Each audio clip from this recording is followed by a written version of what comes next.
بسم اللہ الرحمن الرحیم۔ میرے چینل میں خوش آمدید۔ آئیے شروع کرتے ہیں آج کی کہانی۔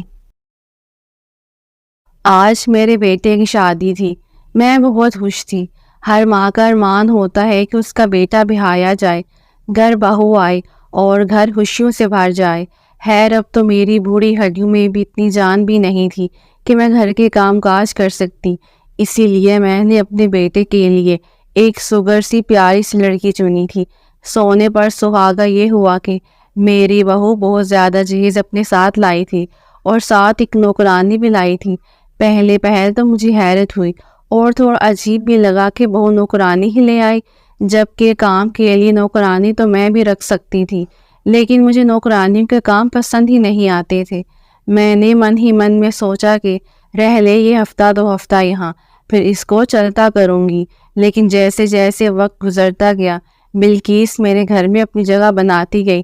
نہ جانے کیا تھا جو مجھے اس کی طرف کھینچتا تھا۔ مجھے بڑی انسیت سی ہو گئی تھی اس سے۔ جہاں تک میری بہو کی بات ہے تو اس کو میں نے پہلی بار پارلر میں دیکھا تھا، جہاں میں اپنی بھانجی کے ساتھ گئی تھی، ورنہ میں پارلر کے چکر میں نہیں پڑتی۔ لیکن جب میں نے پارلر والی لڑکی کو دیکھا تو مجھے وہ بہت اچھی لگی، سلجھی ہوئی تمیزدار۔ اس کی ماں بھی اس کے ساتھ ہوتی تھی۔ باتوں میں نے ان سے رشتے کی بات کر لی اور یہ سلسلہ نکل پڑا۔ اب میں اپنے اس فیصلے سے مطمئن تھی۔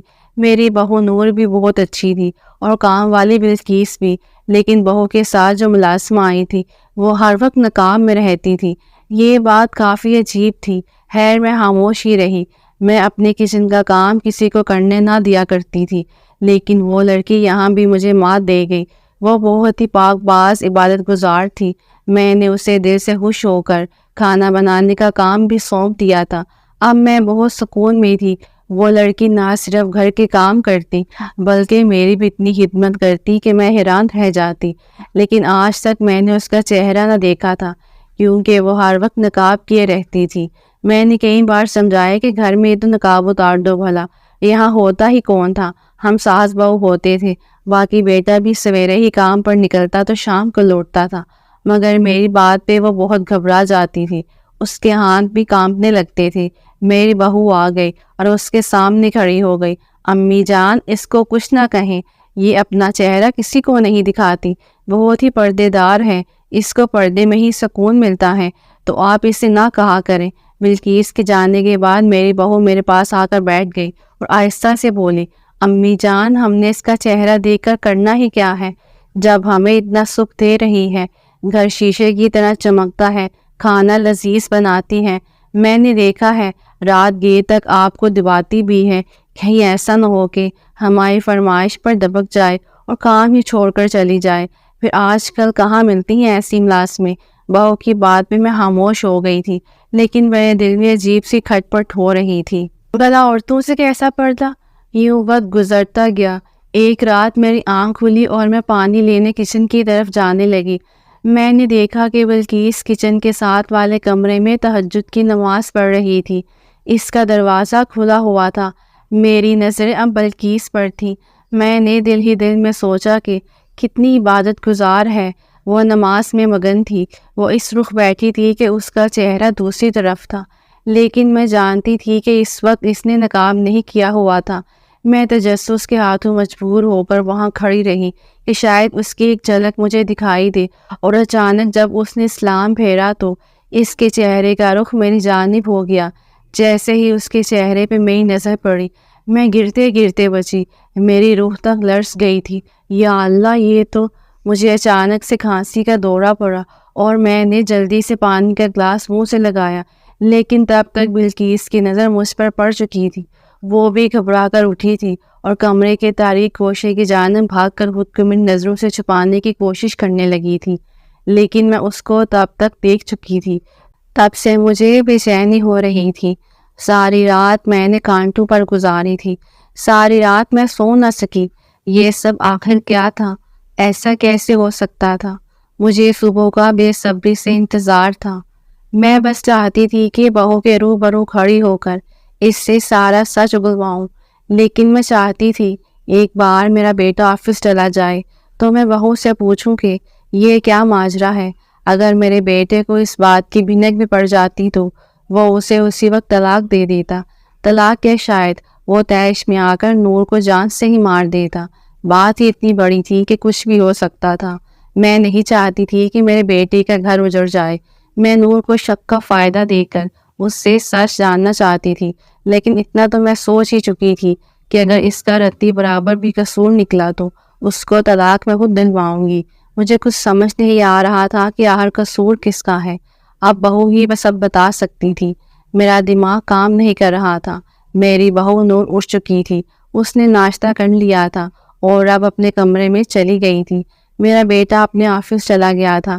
یہی وقت تھا جاننے کا۔ میں فوراً بہو کے کمرے کی طرف گئی، دستک دے کر اندر چلی گئی۔ بہو اپنی الماری سیٹ کر رہی تھی۔ وہ حیرت سے میری طرف دیکھنے لگی۔ میں نے کمرہ لاک کیا اور اس کے بیڈ پر بیٹھ گئی اور اس سے پوچھا کہ یہ ماجرا کیا ہے؟ میرے گھر میں یہ کیسا کھیل تم دونوں کھیل رہی ہو؟ بلقیس کون ہے؟ بلقیس کا آخر کیا راز ہے؟ آج میں سچ جان کر ہی رہوں گی۔ اگر تم نے مجھے سچ نہ بتایا تو… میری بات پہ نور میرے قدموں میں گر گئی۔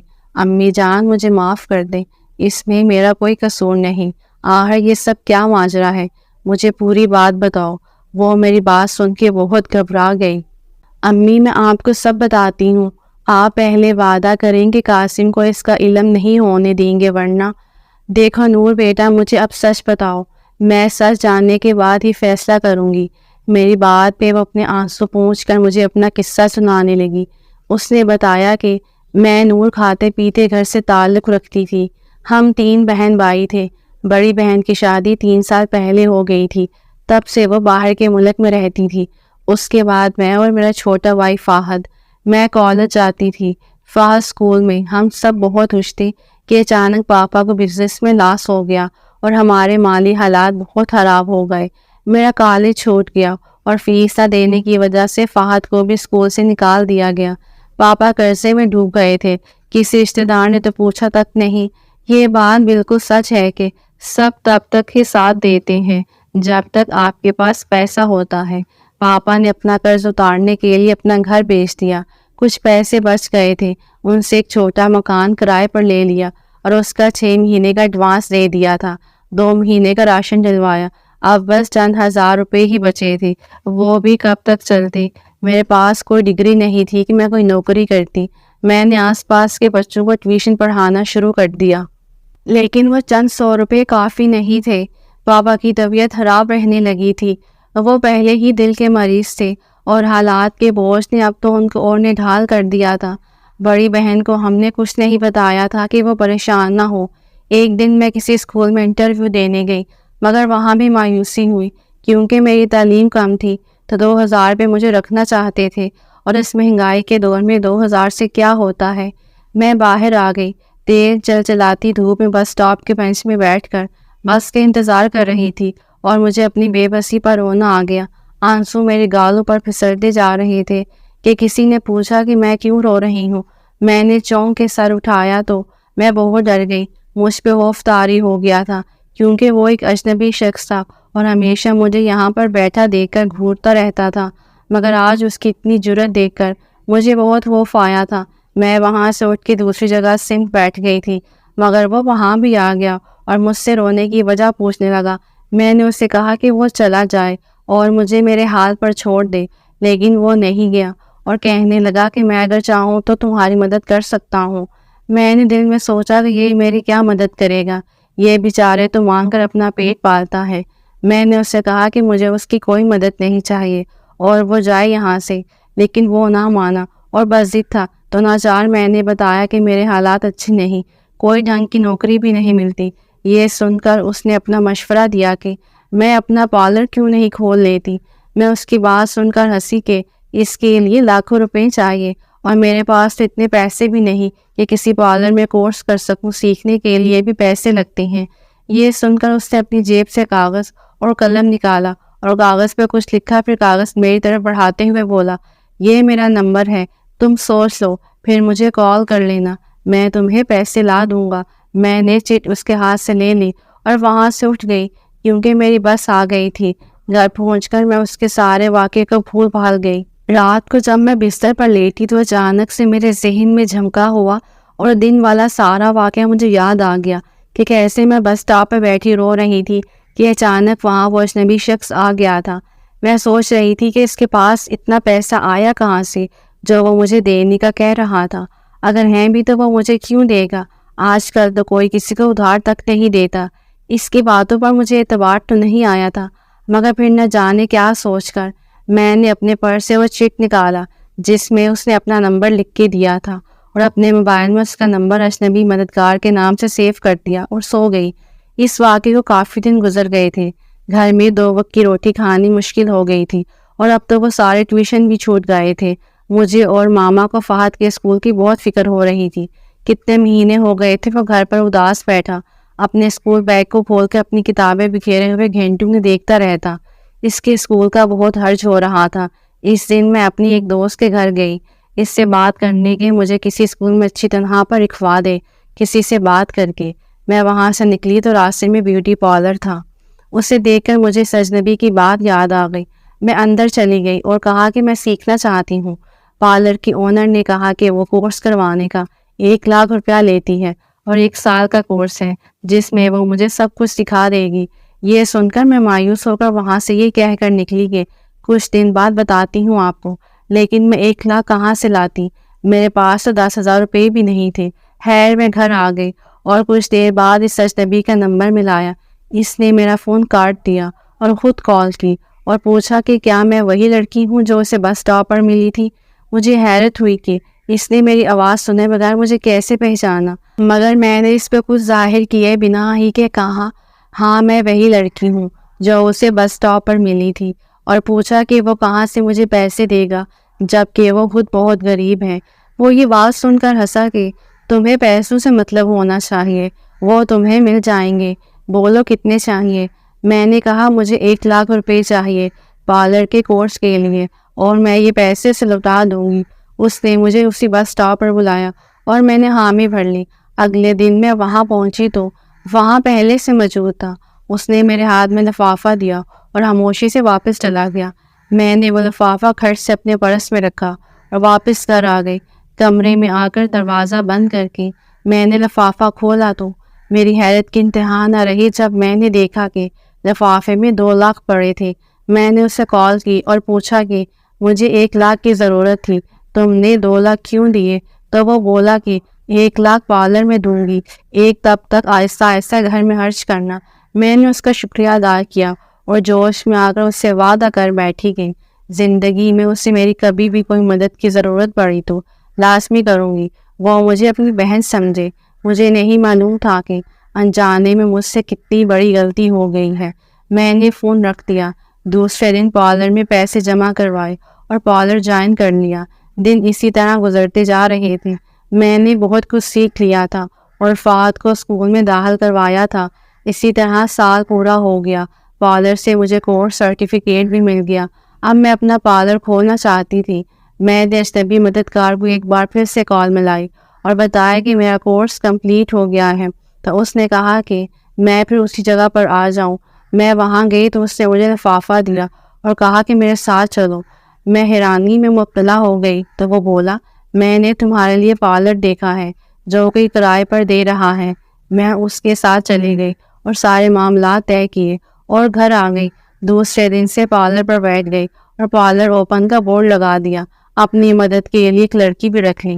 پارلر چل پڑا تھا۔ گھر کے حالات ٹھیک ہونے لگے تھے۔ میں تو اسے اپنا محسن سمجھ بیٹھی تھی اور دن رات اسے ہی دعائیں دیتی۔ خواتین جوک در جوک آتی، ان میں سے خاتون آپ بھی تھیں جنہوں نے مجھے پسند کیا، مجھے اپنی بہو بنا لیا۔ میری شادی کی تیاری ہو رہی تھی کہ ایک دن اجنبی مددگار میرے پاس آیا اور بولا کہ اسے مجھ سے کچھ چاہیے۔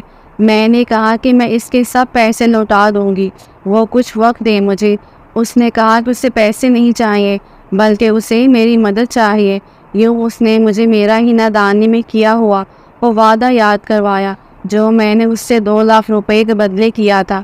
میں اس کی بات سن کر کافی پریشان ہو گئی تھی کہ جانے اب وہ مجھ سے کیا مانگ لے، لیکن میں نے بھی دل بڑا کر کے کہا کہ مانگو کیا مانگتے ہو، لیکن اس کی بات سن کر میرے اوصاف خطا ہو گئے۔ اس نے مجھ سے کہا کہ تم مجھے اپنے ساتھ اپنے جہیز میں لے کر جاؤ گی۔ میں حیران ہوئی، مگر یہ کیسے ہو سکتا ہے؟ تو وہ بولا کہ میں تمہیں بتاتا ہوں، تم مجھے اپنے ساتھ کام والی بنا کر لے جاؤ گی، میں ہر وقت خود کو ڈھانپ کر رکھوں گا، کسی کو پتہ نہیں چلے گا۔ اس کی یہ بات سن کر مجھے اب غصہ آنے لگا تھا، تب ہی تو میں چلائی تھی، اور میں یہ سب کیوں کروں گی؟ میں مانتی ہوں تم میرے مددگار ہو، میں تمہاری احسان مند بھی ہوں، مگر میں اپنے ہونے والے شوہر کو اتنا بڑا دھوکہ ہرگز نہیں دے سکتی۔ میں کیوں کرے غیر مرد کو اپنے گھر لے کر جاؤں؟ مجھے کیا معلوم تم کس ارادے اور کیسی نیت کے ساتھ جانا چاہتے ہو؟ میں ایسا نہیں کروں گی۔ میں نے مڑ کر اپنی تجوری کا لاک کھولا جو نوٹوں سے بھرا پڑا تھا۔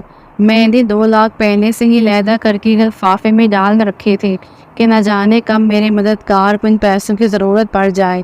میں نے وہ لفافہ اس کی جانب بڑھا دیا اور کہا کہ گن لو، اس میں پورے 2 لاکھ ہیں، یہ لو اور جاؤ یہاں سے، آج سے تمہارا اور میرا رشتہ ختم۔ وہ میری بات سن کر ایک دم سے میرے پاؤں میں گر کر گر گڑانے لگا تھا۔ میں خوفزدہ سی ہو کر پیچھے ہٹی تھی۔ وہ زار و قطار رو رہا تھا، اس نے میرے سامنے ہاتھ باندھ دیے تھے۔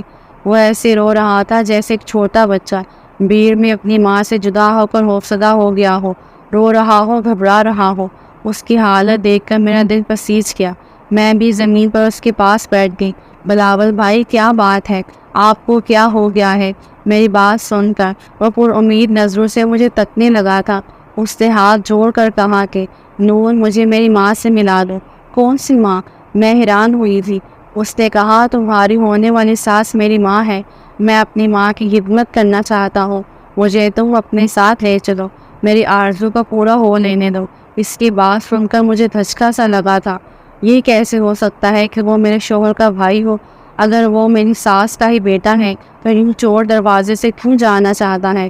ہمارے گھر بے تحاشا سوال اٹھ رہے تھے میرے ذہن میں جب وہ بولا تھا۔ مجھے معلوم ہے کہ تم میری بات سن کر حیران ہو گئی ہوگی، تم یہ بھی سوچ رہی ہوگی کہ اگر میں سچ کہہ رہا ہوں تو سیدھے طریقے سے کیوں نہیں چلا جاتا گھر؟ میری مجبوری ہے نور بہن۔ وہ اب بھی رو رہا تھا۔ روتے روتے وہ مجھے اپنی داستان حیات سنانے لگا تھا۔ میں جب پیدا ہوا تھا نا، میری اماں خوش نہیں ہوئی تھی، اس کو ڈھیروں وسوسوں نے آن گھیرا تھا۔ تم خود سوچو کہ ایک لڑکی سسرال بیاہ کر جائے اور جلد ہی امید سے بھی ہو جائے تو وہ کتنی خوش ہوتی ہے۔ اس کو لگتا ہے کہ آنے والا بچہ سسرال میں اس کے قدم مضبوط کر دے گا، مگر میری پیدائش کے بعد میری اماں کے قدم مضبوط تو نہ ہوتے بلکہ وہ تو دھتکار دی جاتے۔ میری دادی میری اماں کو 1 منٹ کے لیے بھی برداشت نہ کرتے۔ عین ممکن تھا کہ میرا باپ ہسپتال کے بیڈ پر ہی میری اماں کو طلاق دے کر چلا جاتا، حالانکہ اس میں قصور میری ماں کا تو نہ تھا۔ یہ تو اللہ کی مرضی تھی کہ اس نے مجھے نہ لڑکا بنایا نہ لڑکی، میرے لیے تیسرے جنس کا انتخاب کر لیا۔ بلاول کی باتیں سن کر میں سکتے میں آ گئی تھی، جبکہ وہ خود زرد سا پڑتا جا رہا تھا۔ اس کے آنسو تھمنے کا نام نہیں لے رہے تھے۔ جب نرس نے اماں کو بتایا کہ تیرے گھر تیسری جنس کی پیدائش ہوئی ہے تو اماں نے نظروں میں اس سے التجائیں کر ڈالی تھی۔ وہ بھی اماں کا دکھ سمجھ کر چپ ہو گئی۔ ربو کو مبارکباد دی کہ آپ کے گھر لڑکا پیدا ہوا ہے۔ سب خوشی سے پھولے نہ سماتے تھے۔ ہر کوئی میری اماں کے آگے پیچھے ہو رہا تھا، جبکہ وہ خاموشی سے کونے میں بیٹھی آنسو بہاتی جاتی تھی۔ میں نے جب بھی اماں کو دیکھا وہ روتی رہتی تھی۔ مجھے نہیں معلوم اس نے کیسے مجھے گھر والوں سے چھپا کر بڑا کیا تھا۔ گھر میں کسی کو کچھ بھی معلوم تو نہ ہو سکا تھا۔ اماں مجھے لڑکوں والے کپڑے پہناتی تھی، لڑکوں والے اسکول میں بھی ڈال دیا تھا، لیکن مجھے لڑکے نہ بہاتے تھے۔ میرا دل کرتا تھا کہ میں گیند بننے سے نہیں بلکہ اپنی چھوٹی بہن رافعہ کی گڑیا سے کھیلوں۔ مجھے اماں کی سرخیاں اچھی لگنے لگی تھی، ان کے زیور سب بہت اچھا لگتا تھا۔ میں نے ایک دن اماں کی لال سرخی اٹھا کر اپنے ہونٹوں پر لگائی اور باہر صحن میں نکل آیا۔ میری دادی ہنس ہنس کر نڈال ہو رہی تھی۔ اماں کو بلا کر کہا، دیکھ تیرا بلاول تو لڑکی بن گیا۔ اس دن اماں مجھے بازو سے پکڑ کر کمرے میں لے گئی۔ کمرے کا دروازہ بند کر کے مجھے ابو کی بیلٹ سے بہت مارا۔ میرا جسم نازک تھا، میں 6 سال کا بچہ ہی تو تھا، میرا ماس ادھر گیا تھا، میں بہت چیخا تھا، لیکن اماں کا مجھ پر رحم نہیں آیا تھا۔ جن میرے جسم سے خون بہنے لگا تو ان کا ہاتھ رک گئے۔ اب وہ مجھ سے بھی زیادہ چیخ کر رو رہی تھے۔ ہم دونوں ماں بیٹا رو رو کر نڈال ہو چکے تھے۔ دادی نے دروازہ بجایا لیکن اماں نے نہ کھولا۔ وہ اپنا سر دیوار سے مار مار کر لہو لہان ہو چکی تھی۔ ہم دونوں کو ہسپتال لے جایا گیا۔ وہ میرے لیے تڑپ رہی تھی اور میں اپنی اماں کے لیے۔ میں کتنے ہی دن اماں کی تکلیف یاد کر کے روتا رہا اور اماں تو ہر وقت ہاتھ جوڑ کر مجھ سے معافی مانگتی رہتی تھی۔ اس دن اماں نے مجھے سمجھایا کہ اگر میں نے دوبارہ ایسی حرکت کی تو ابو مجھے ایسی جگہ پر چھوڑ آئیں گے جہاں ہر روز ایسی ہی مار پڑا کرے گی۔ اس دن کے بعد میں نے ایسا کرنے کا بھی نہیں سوچا۔ کئی بار دل چاہا مگر میں نے اپنے دل کو رون ڈالا۔ کئی سال بیت گئے، اماں کی مار بھی بھول گئی، لیکن جو سبق وہ ہر روز پڑھایا کرتی میں وہ ایک کان سے سن کر دوسرے سے نکال دیتا تھا۔ لیکن ایک دن میں نے اپنی زندگی کی سب سے بڑی غلطی کر ڈالی۔ مجھے یاد ہے جب میں 10 سال کا ہوا تو ابو نے گھر ہی میں چھوٹی سی سالگرہ منانے کا سوچا۔ امی میرے لیے بہترین پینشن نکال کر رکھ گئی تھی، لیکن میں نے رافعہ کی استری کی ہوئی فراق پہن لی اماں کی سرخی لگا کر۔ جب میں باہر کیک کاٹنے کے لیے نکلا تو سب ہنس دیے تھے، اماں بھی ہنسی۔ میرے سر پر ہلکی سی چپت لگا کر بولی، تمہاری مذاق کی عادت پتہ نہیں کب جائے گی۔ پھر وہ مجھے کمرے میں لے گئی مجھے دوبارہ تیار کرتے ہوئے۔ وہ بے تحاشا رو رہی تھی۔ میں نے وجہ پوچھی تو وہ بولی، تم نے بہت غلط کیا ہے۔ اگلے دن اماں مجھے بازار لے گئی، لیکن وہ بازار تو نہ تھا، وہ مجھے دور ایک قصبے میں لے گئی۔ تنگ و تاریک گلیوں سے گزرتے ہوئے مجھے وہ ایک گھر میں لے گئی جہاں سب بھی تیسرے جنس کے افراد تھے، بات بات پر تالے پیٹتے تھے۔ مجھے بڑی گھبراہٹ ہو رہی تھی۔ میں نے امی کا ہاتھ ہلا کر کہا، اماں یہاں سے چلو، میرا سانس ٹوٹ رہا ہے۔ مگر وہ ایک بزرگ سے گرو کے پاس بیٹھ کر نہ جانے کیا باتیں کر کے رو رہی تھی۔ گرو نے مجھے اپنے پاس بلا کر کہا، آج سے میں تمہاری ماں ہوں۔ میں نے اماں کا کاندھا پھر سے ہلا کر کہا، اماں اٹھو گھر چلے۔ میرا دل انجانے خوف سے کانپ رہا تھا، وہ ہی ہوا جس کا ڈر تھا۔ میری اماں اٹھ کر باہر کی طرف چل پڑی۔ میں ان کے پیچھے لپکا تھا۔ مجھے گرو کے چیلوں نے پکڑ لیا۔ میں چیختا چلاتا رہا۔ اماں نے پیچھے مڑ کر بھی نہ دیکھا تھا۔ میرا ننھا سا دل کانپ رہا تھا۔ میرا دل کیا میں تمام مسجدوں کے اسپیکر لے آؤں، اماں کو آواز دو، وہ سن کر اٹھ جائیں۔ ہائے میں بہت بے بس تھا۔ میرے کمزور سے بدن میں اتنا زور کہاں تھا کہ میں ان ہٹے کٹے چیلوں سے خود کو چھڑا لیتا۔ میں ساری رات دھارے مار مار کر روتا رہا۔ گرو مجھے پیار سے سمجھاتا رہا مگر وہ سمجھتے کہ عمر تو نہیں تھی۔ صبح سویرے ہی اماں مجھ سے ملنے چلی آئی۔ میں ان سے لپٹ کر ایک بار پھر بہت رویا تھا۔ اماں نے مجھے اپنے ہاتھوں سے کھانا کھلایا اور چلی گئی میرے کسی سوال کا جواب دیے بغیر۔ میں نے وعدہ بھی کیا کہ آج کے بعد سرخی پاؤڈر ہاتھ نہ لگاؤں گا، مگر وہ چپ ہی رہی۔ گرو مجھے پیار کرتا تو مجھے اس سے گن نہ آتی۔ میں سب سے الگ تھلگ بیٹھا، گھر والوں کو یاد کر کے روتا رہتا۔ ایک دن گرو میرے پاس آ کر بیٹھ گیا۔ میں رو رہا تھا تو وہ بھی رونے لگا تھا۔ اس نے مجھے بتایا کہ اس کے ماں باپ تو پیدا ہوتے ہی اسے ایک ایسی جگہ پر چھوڑ گئے تھے۔ اسے تو اپنے ماں باپ کا بھی نہیں پتا تھا، نہ ہی اس سے کبھی کوئی ملنے آتا تھا۔ گرو نے مجھے بتایا تھا کہ میں بھی ان کے جیسا ہوں، مجھے اب ان کے ساتھ ہی رہنا پڑے گا۔ مجھے بہت غصہ آیا تھا۔ مجھے یہاں آئے ہوئے 1 مہینہ ہو گیا تھا۔ اماں نے مجھے بتایا تھا کہ سب مجھے یاد کر کے بہت روتے ہیں، لیکن اماں نے ان سے جھوٹ بول رکھا تھا کہ میں گم ہو گیا ہوں۔ مجھے اس دن پتہ چلا کہ ان سب کے پیچھے میری اماں ہی تھی۔ وہ مجھے اپنے ساتھ رکھنا ہی نہیں چاہتی تھی۔ میں نے ہی سمجھوتا کرنا سیکھ لیا تھا۔ اب میں اماں سے نفع رہتا، ان کو زج کرنے کی کوشش کرتا۔ گرو نے ڈانس سیکھنے کا کہا تو میں نے فوراً حامی بھر لی۔ اب میں خوب میک اپ کر کے اماں سے ملتا تھا تاکہ وہ غصے میں آ کر مجھے گھر لے چلیں، مگر اماں کا دل نہ پگھلا۔ گرو نے میرے فن کو تراش تراش کے مجھے ہیرا بنا دیا تھا۔ اب میں مکمل تیار ہو چکا تھا۔ اماں ملنے آتی تو میں نہ ملتا۔ پورے شہر میں میرا چرچا ہونے لگا تھا۔ میں اب جوان ہو گیا تھا اور مزید حسین بھی۔ میں نے خوب دولت کمائی۔ میرا گرو بہت ہی ضعیف ہو چکا تھا۔ میں سارا دن اس کی خدمت کرتا، اس کے لیے ہر آسائش کا انتظام کیا۔ گرو مجھے ہر وقت دعائیں دیتا رہتا تھا۔ ایک دن اس نے مجھے اپنے پاس بٹھا کر کہا کہ میری خواہش ہے کہ تم قرآن سیکھو۔ اس نے مجھے ایک پتہ دیا کہ میں وہاں جاؤں۔ اتنا کہہ کر وہ انتقال کر گئی۔ اب یہ میرے گرو کی آخری خواہش تھی۔ نہ چاہتے ہوئے بھی مجھے اس پتے پر جانا پڑا۔ میں دروازے پر کھڑا تھا جہاں مجھے گھر کے اندر سے ہی بہت ہی خوبصورت آواز میں قرآن پاک کی تلاوت سنی۔ میں وہاں جم سا گیا تھا۔ پھر وہی آواز اس آیت کا ترجمہ پڑھنے لگی تھی۔ ترجمے میں اللہ پاک اپنے گناہ گار بندوں سے وعدہ کر رہا تھا کہ اگر وہ برائی سے پلٹ آئیں اور اللہ سے اپنے گناہوں کی معافی مانگیں تو اللہ بڑا معاف کرنے والا ہے۔ اس آیت نے مجھے بڑا اثر کیا تھا۔ میں گھر آ کر روتا رہا، اللہ سے معافی مانگتا رہا۔ یوں میں نے قرآن کی تعلیم حاصل کرنا شروع کر دی، ڈانس وغیرہ چھوڑ دیا، اپنا پیٹ پالنے کے لیے تیاری کرنے لگا تھا۔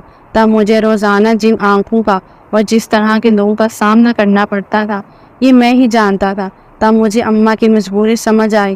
میری اماں آخر کیا کر لیتی، اس کی بیٹی بھی جوان ہو رہی تھی، پھر بھلا ایک تیسری جنس کے انسان کی بہن کو کون بہاتا۔ میں نے اپنا سارا پیسہ جمع کر کے رکھا تھا تاکہ کسی ضرورت مند کے کام آ سکے۔ تم مجھے ضرورت مند لگی اس لیے میں نے تمہیں دے دیا سب۔ میں اپنی ماں سے ملنے کا شدید خواہش مند تھا۔ میں ان کی خدمت کر کے خدا کو راضی کرنا چاہتا تھا۔ ایک دن میں تم سے ملنے پارلر آیا تو میں نے وہاں اپنی اماں کو دیکھ لیا تھا۔ پھر پتہ چلا کہ وہ تمہیں اپنے بیٹے یعنی میرے بھائی سے بہانا چاہتی ہیں۔ تب ہی تو میں نے تمہارے پاس چلا آیا۔ بلاول ساری بات سنا کر رو دیا تھا۔ میں بھی روتی رہ گئی تھی۔ امی جان اس کی باتیں سن کر میں خود کو روک نہیں پائی تھی۔ کیا میں نے غلط کیا؟ میری بہو مجھ سے سوال کر رہی تھی، جبکہ میں تو زمین میں گھر سی گئی تھی۔ میں بہو کے گلے لگ کر بڑا روئی تھی۔ مجھے میرا ننھا بلاول بڑا یاد آیا تھا۔ اس نے کیسی کیسی سختیاں جھیلی تھیں۔ میں بھاگ کر اس کے کمرے میں گئی تو وہ اپنا سامان پیک کیے بیٹھا تھا۔ مجھے دیکھ کر میرے قدموں میں گر گیا تھا۔ میں نے اس کو اٹھایا، اس کے آگے ہاتھ جوڑ کر اپنی ہر غلطی کا اعتراف کیا تھا۔ میں نے گر گرا کر اس سے معافیاں مانگی تھی۔ اس نے مجھے معاف کر دیا تھا۔ میرا بلاول میرے سینے سے لگا بچوں کی طرح بلک بلک کر رو رہا تھا۔ پھر وہ مجھ سے جدا ہوا اور اپنا سامان اٹھا کر چل دیا۔ میں نے اس کا بیگ اس کے ہاتھ سے چھین کر کہا تھا کہ وہ میرے پاس رہے۔ وہ گھبرا گیا اور بولا، اماں میں آپ کی زندگی مشکل نہیں بنانا چاہتا۔ تب میں بولی تو مجھے لگا میری آواز کہیں کسی گھڑے سے آ رہی ہے۔ بیٹا زندگی تو میں نے تمہاری مشکل بنا دی تھی۔ لوگوں کا ڈر اس قدر مجھ پر حاوی ہو چکا تھا کہ میں رب کے غضب کو تو بھول ہی گئی تھی۔ اگر وہ قیامت کے دن مجھ سے پوچھتے کہ بیٹا اور بیٹی میں نے دیے تو تم نے رکھ لیے، میں نے اپنی پسند سے ہاتھ بندھا دیا تو دھتکار دیا، تو میں کیا جواب دوں گی؟ مجھے میرے اللہ کے سامنے رسوا ہونے سے بچا لے۔ میں نے بلاول کے سامنے ہاتھ جوڑ دیے تو وہ بیگ پھینک کر مجھ سے لپٹ دیا۔ میں نے پورے محلے میں مٹھائی بانٹی تھی کہ میرا گمشدہ بیٹا لوٹ آیا ہے۔ اللہ کا شکر، اس نے مجھے میری غلطی سدھارنے کی توفیق دی تھی۔